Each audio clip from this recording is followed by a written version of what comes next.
நான் வாழ்க்கை வெற்றி அடையுமா இல்லை காலத்துக்கும் கஷ்டப்பட்டுக்கிட்டே தான் இருக்கணுமா? ஒரு நாளைக்காவது நிம்மதியாக சந்தோஷமாக நிறையா வருமானம் சம்பாரித்து விரும்பின மாதிரி விரும்பின பொருள்லாம் வாங்கி கொடுக்கறது, வீட்டுக்கார அம்மாவுக்கு பிள்ளைகளுக்கெல்லாம் வாங்கி கொடுக்குற மாதிரி ஒரு நல்ல வசதியான ஒரு டைம் இருக்குமா இல்லை இருக்காதா லைஃப்பில் அப்படிங்கிறத எப்படி தெரிஞ்சுக்கிறது அப்படின்னா, டக்குன்னு புரிஞ்சுக்கிறதுக்கு ஒரு வழி இருக்குது.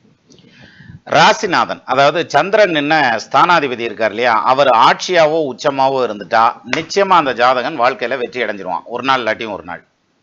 சரி, இந்த சந்திரன் நின்ன ஸ்தானாதிபதி ஆட்சி உச்சம் இல்லை, அப்போ இந்த சந்திரனுக்கு கேந்திர திரிகோணத்துல உட்கார்ந்துருந்தா கூட போதும், அப்போ நிச்சயமா அவங்க வாழ்க்கை வெற்றி அடையும்.